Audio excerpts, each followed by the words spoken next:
can't lie, I don't think I ever really expected to want to do music like as a career or anything like that.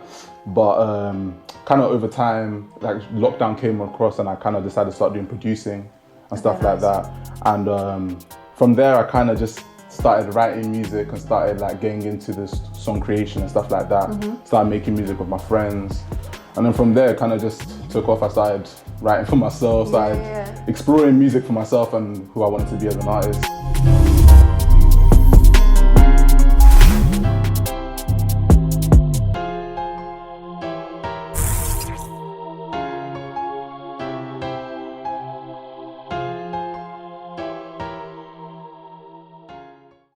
Welcome back to the channel, guys. I'm here at Baselab Studios with an incredibly talented artist.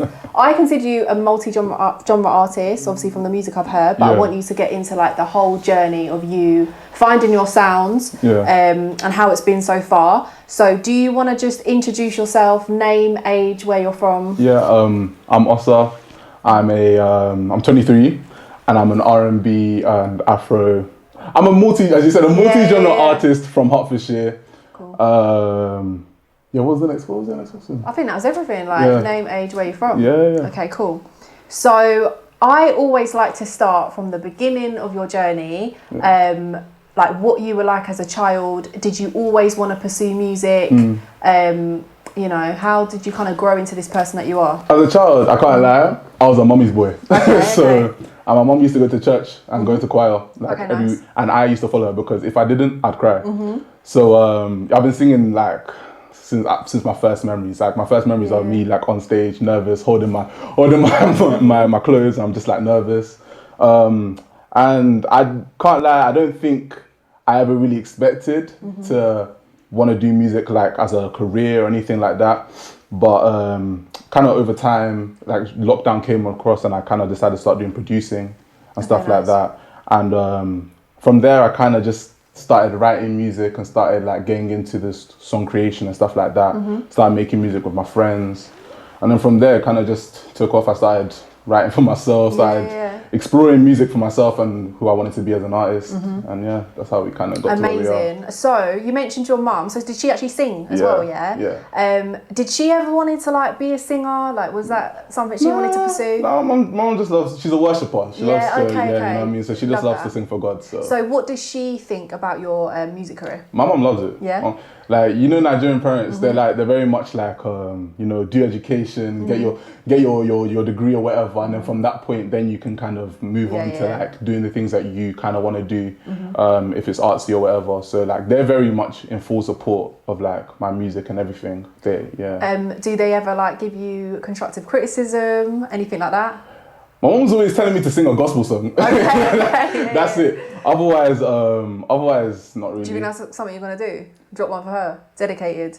Not even for her, but I've always wanted to, like, because I'm a worshiper. You're still strong in your faith, you know what I mean. So I've always, and for me, it's always been a thing of I don't want to go and create a worship song just because I want to make a song for the gospel community. No, I want to make a song that's inspired. Do you know what I mean? Inspired by the Holy Spirit, inspired by my faith, and inspired by God. So I think when the time is right, I'll make one. But you know what I mean? Yeah. So being a man of God, does that affect like the lyrics in your music? Does that ever conflict for you? That's actually a very interesting question. Yes. So it's a bit off guard. No. Yes, it does. Or it has. And when I started, I would think I was still trying to figure out who I wanted to be as an artist.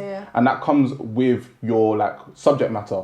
Like, what are you singing about? And I kind of, because I came from a scenario where I was singing so much about God and all that kind of stuff, it was hard for me to kind of like figure out what I wanted to do. I feel like it was like, I didn't really see the grey, it was black and white. Do you know what I mean? And it was like, either I'm going to go all the way this way or all the way that way. And then I was conflicted a lot. But now I've kind of figured out that sweet spot for me anyway, where it's like, I'm talking about, because I sing a lot about love. And I feel like gospel songs is all about love, you know, love towards God and stuff like that. So I feel like I figured out how to kind of like take my old way of singing and incorporate it in a way that other people of any faith can, you know. Makes sense. So I just wanted to take some time out to let you guys know that we are now going to be supporting small businesses at Baselab Studios. So our first one will be my very own hair growth oil. It's a natural vegan hair growth oil.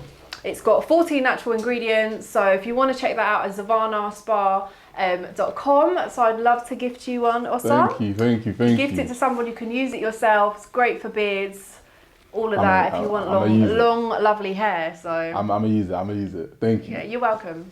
So for you, who would you say your audience / ideal audience is, and what do you stand for as an artist? Like, what message do you kind of want to put out from your music? For anyone, firstly, my audience, I want anyone to be able to listen to my music.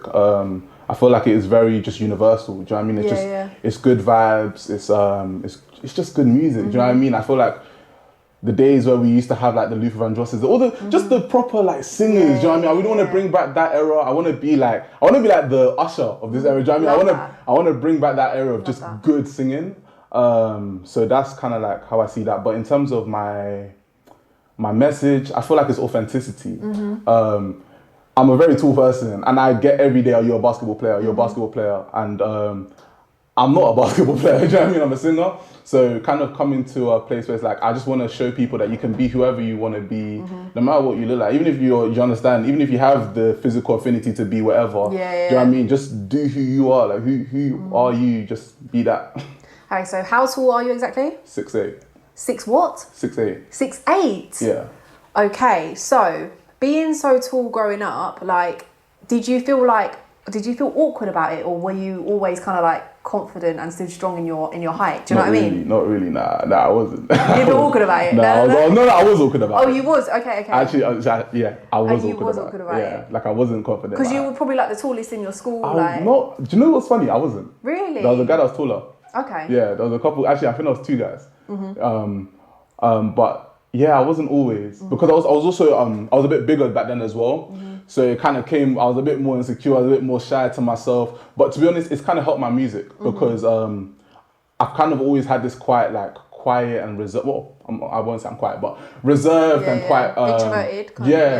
And practically because of that, my friends often will come to me for advice and this and that on their different relationships and whatever. And because of that, it's kind of like, inside, I feel like I've got stored so many stories about just different things, different subject matters, and it's like I'm now just ready to just turn those into things which I can then express for other people to like enjoy. Do you know what I mean? So that's how I see that situation, as like, even though it may not have been the best thing for me at the time, I've now kind of like turned into something, I guess, beautiful, if you want to call it that. Love that. Yeah. So obviously we discussed like the influence of your mum and the church on your music. Who else would you say has inspired you, like artist-wise, or just anyone in your life, to really like go for this goal? Because obviously music is so competitive. Like it can be daunting, obviously, when you're starting your career and stuff. So who is it that motivates you to be like, do you know what, I can do this, and I want this career? It's interesting because I feel like there's no one person. I don't feel like there's no one person. I feel like my motivation to kind of do this thing is just the love. Yeah. Do you know what I mean? It's just the love for what I'm doing. Like I've always... people tell me to shut up, do you know what I mean? Because I'm always singing, do you know what I mean? I feel like I eat, breathe, sleep music, and it's just the love of it that motivates me. It's not even... I don't even feel like there's one person. But if I was to name people that have inspired me, the Walls group, I used to... like they're a gospel group. I love them. Lucky Day. Nice. He's insane. Even Rema, you know, like just watching these different artists and how they've navigated it and just expressed themselves so well. Do you know what I mean? In their art, I feel like it's also inspired me to kind of like figure out how I want to inspire other people as well. Do you know what I mean? So yeah, I like how you mentioned Rema, because I think that's a good depiction of like wanting to be authentic and kind of be in your own lane kind of thing. 100%. So did you ever get a kind of bit, not like worried, but obviously a lot of people say R&B is really difficult to break through in the UK. So like, did you ever feel a bit hesitant going down that route? Definitely. And I feel like it did affect like what I started on, because I started on the Afro beats, on the Amapiano and stuff like that. And I feel like I did that because it was easier. Do you know what I mean? It was easier to like market. It's easier like to... people were taking it in at the time. Do you know what I mean? Like people are going out, they're playing Afro beats, you're going to the club, you're playing Afro beats. So, and even at the time, I'm also a sponge. Like what I listen to a lot is oftentimes what kind of like, how I express myself. Do you know what I mean? And at the time, I was into so much Afro beats. So it's a mashup of the two. It's a mashup of the two. But yeah, R&B. It was when I fell into writing R&B. It was just because. How do I put it? It was just the best way to express the feelings I was feeling at the time. Do you know what I mean? Like I feel like Afrobeats, you can say a lot of things on Afrobeats. Not to say, but I feel like in terms of expressing the love stories and songs that I was writing, R&B was definitely the way. And yeah, it may be hard to kind of get into the space, but like it was just the vibe I was on, so I just started doing it. Yeah. So what age was it that you actually like picked up a pen and was like, I'm gonna write something R&B? Oh, R&B. 22. You were 22, so last year. Literally last year. Yeah. Wow. Yeah. So have you had the time to really focus on music, or like have you been doing other jobs? Like how have you I've been yourself? You know, part-time jobs here and there, uni as well. Cool. I started writing whilst I was at uni. So it was interesting. Like I was writing a dissertation at the same time as I started getting into this music thing properly. So I can't lie, the conflict of interest was crazy. Yeah. It was crazy. What was the kind of like the process of that? Did you enjoy what you were studying or no? No. Okay, no. Okay. Like, don't get me wrong, chemical engineering is cool. Like, but it wasn't for me. It wasn't for me. And I knew that from second year. Like I knew that from day dot. You knew it from really, but you still African parents. What are you talking about? What are you talking about? And now you feel free, yeah? Now that I've done because my dad's an engineer as well, so it's like, since I was doing, because we also have the same name, so I know it's one of the ones that's like, my son, my little me is doing what I do, do you know what I mean? Yeah. So I knew that to appease them, I just had to do that degree and get it over and done. Okay, so you didn't enjoy it, but did you enjoy the experience of uni, like overall? Yeah, you made the most of it. I definitely did. Yeah, definitely. Good. But if you could go back, would you like not do it and decide to like do music earlier? Like, do you have any regrets with that part of your journey? Do you know, that's such a great question, and I've asked myself this before, and I'm not sure. I think it's quite early on for you, isn't it? Because you've like, as you said, 22 is when you started doing R&B, so it's like you're just starting that journey. I'm still on the journey. So maybe in 10 years, then you'll look back and be I might be able to, because I've thought to myself, like, if I didn't go to Surrey, then I wouldn't have met the people I'd have met now. Yeah. I wouldn't have the connections I have now. Do you know what I mean? Like it's I feel like it's all part of religion as well, like God's timing. And do you get me? Yeah, it is God's. So we're here. We're here now. Yeah, no. We're here now. Good. Okay, cool. So we were discussing like from your childhood and your influences and inspirations and things. Did you have anyone else that like friends or anyone close to you that was either an artist or pursuing music? Was that around you? No, it wasn't. So you didn't have any like industry connections or anything like that? Nothing. Okay, so then the question is, how did you get a manager? Because a lot of artists ask, you know, where do I even start if I'm an independent artist? I don't know anyone. Yeah. How do I even get a manager? I can't lie, my story is not even the normal. Yeah, I don't think there is a normal story of music. Yeah, probably do you know what I mean? There probably isn't. But go for it. Yeah, so me and my manager met at uni. So I'd gone to the club. Like this is first year. Yeah. First year freshers, gone to the club, and I remember just dancing, and then I remember feeling my back. Touch my back. And a 6'8" back. Do you know what I mean? Like, that doesn't feel, that's not normal for me. So I turn around and I see this guy and we're like, yo, and he's like, yo, and then we just, energy cool. Then we kind of return back to the people that we came with or whatever. Practically next day, I'm in my lecture. Bearing in mind, this guy did not come to the lecture because this was the second day. So the first day we already had the first introduction. What, so he was slacking off already? He wasn't there. Like the guy wasn't there. So, but yeah, I'm in the lecture. I'm listening to them go on about, you know, what modules we're going to do or whatever. And I just see this brother that I saw at the club strolling into my lecture theatre just to find out we do the same course. And from there we've been friends for like, ever since. Like, so is that about like 3-4 years now then? 3-4 years, yeah. Okay, cool. So you started off as friends, which is amazing. Yeah. And how has it been like transitioning him into a manager? It's been fun. Yeah. It's been fun. I won't even lie. Is there ever any conflicts? Is there bickering? Is there anything like that? Do you know what? If there's any bickering, Me and Joe's relationship is very brotherly. So if there's any bickering, it's usually me complaining and him telling me stop complaining. Yeah, Do you know what I it mean? just smooths over. Yeah, that's literally it. Okay, cool. And so your manager, so he didn't have experience managing before. So it was kind of like just like trusting him. Bro, he's got work ethic. Do you know what I mean? And I feel like with any manager, you just need someone that's ready to work. Do you know what I mean? To put in the time. And also that sees your vision. And one thing I love about the both of us is we're both creatives.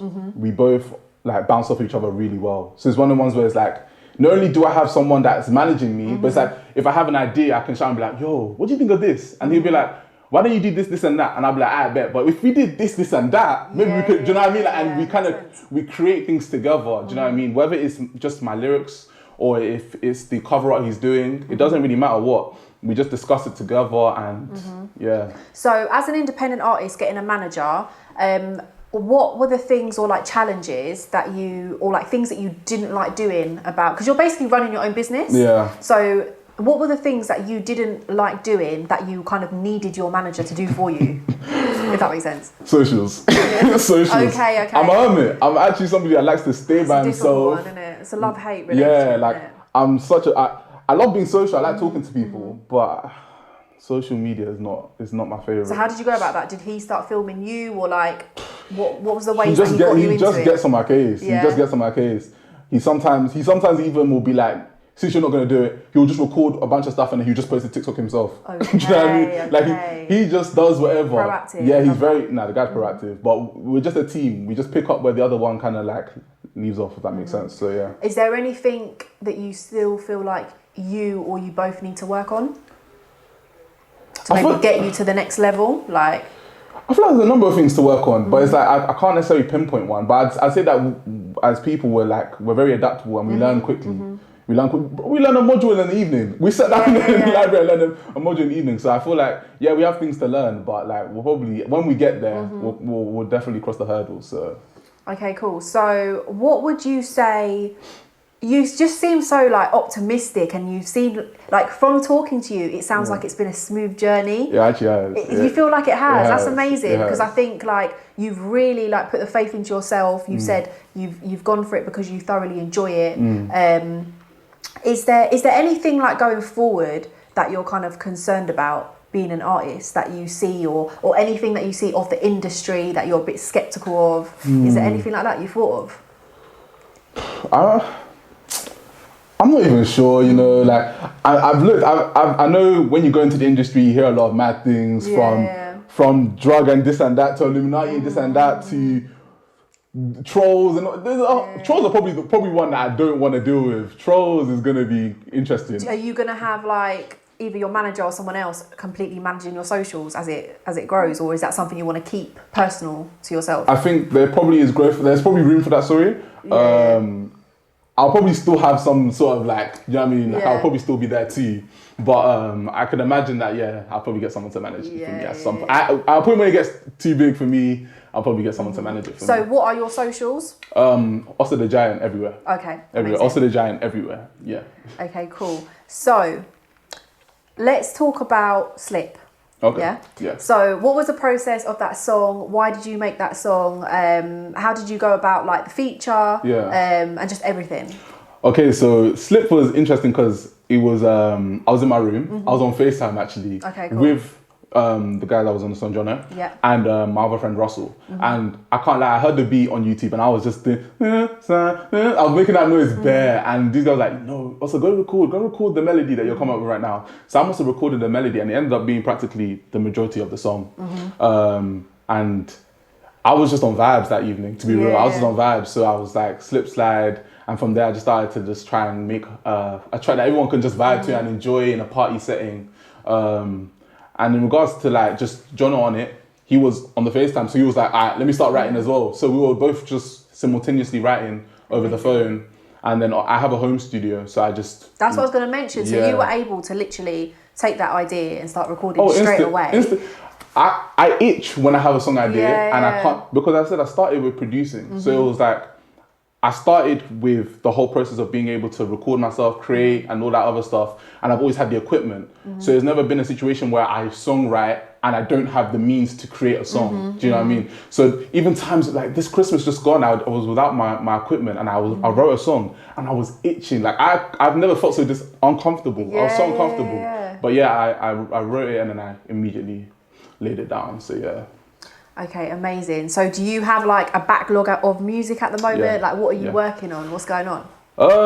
So I've got a backlog. I've got projects, EP, I've got singles, I've got everything. And what should we expect to see? Because obviously you mentioned you've done the Afro, you're into R&B, so what are we expecting to see going forward? I'm gonna be dropping next month. So I'm gonna be dropping an R&B single, gonna be called 10,000 Hours. And it's just gonna be a lot more of that kind of style. I wanna kind of just I really want to just express my R&B vibe, because I feel like it's something that's yet to be done or not even that's yet to be done, but I feel like I've got my own version of it that I want to express with everybody. So yeah, that's what you can expect. Are we going to see a video for this one? You should see a video. I'm working on a video. Okay, cool. I'm working. In terms of like video, because obviously R&B is quite like storyline. Are you into acting and stuff? No.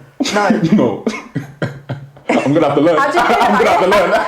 Okay, cool. Okay, not into acting. What other things are you interested in then? What do you do in your time when you're not itching and writing music? I can't lie. Right now, I'm into this thing. Okay, love that. Focus. I'm just into this thing. If you catch me chilling, I might be playing some FIFA. But other than that, right now I'm just completely if it's not producing, I'm writing. That's what I've been doing. Anything like in the future, business wise, like are you thinking you'd want to delve into?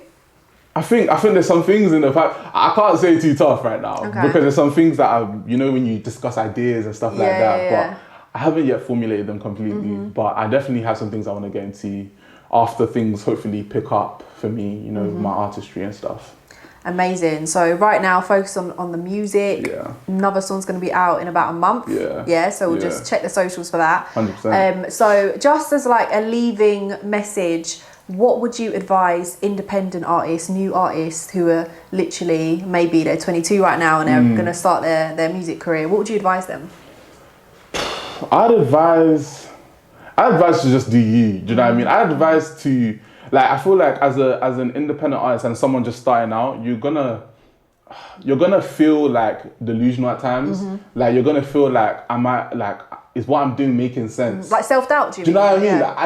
And I'm doubt. Look, I've been told my whole life that I'm a talented singer. I've been told my whole life, but that does not take away the fact that you doubt yourself. Do you understand? So like you're the one that has to do it. Do you know what I mean? So my advice would just be, even through that delusion, just keep pushing and just be authentically yourself. Do you know what I mean? Just be authentically you. And if you're doing that, people are going to receive that energy. They're going to feel that energy and they're going to respond to it. Do you know what I mean? So I feel like that's the best advice I can give. That's amazing. So, sorry, I know I said that was the last one, but the last note will kind of be, what would be like for you the biggest accomplishment in music?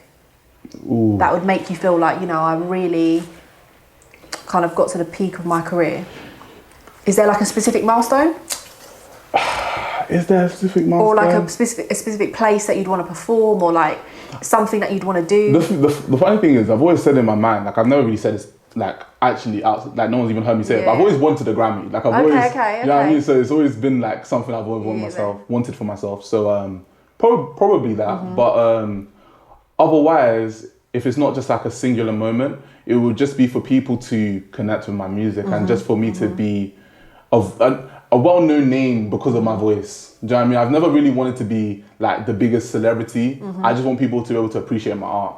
So if people are appreciating my art, I'm good. That's fulfilling in itself. Do you know what I mean? I'm good. Anybody that you'd love to work with, artist or producer-wise? Ooh, this is a good one.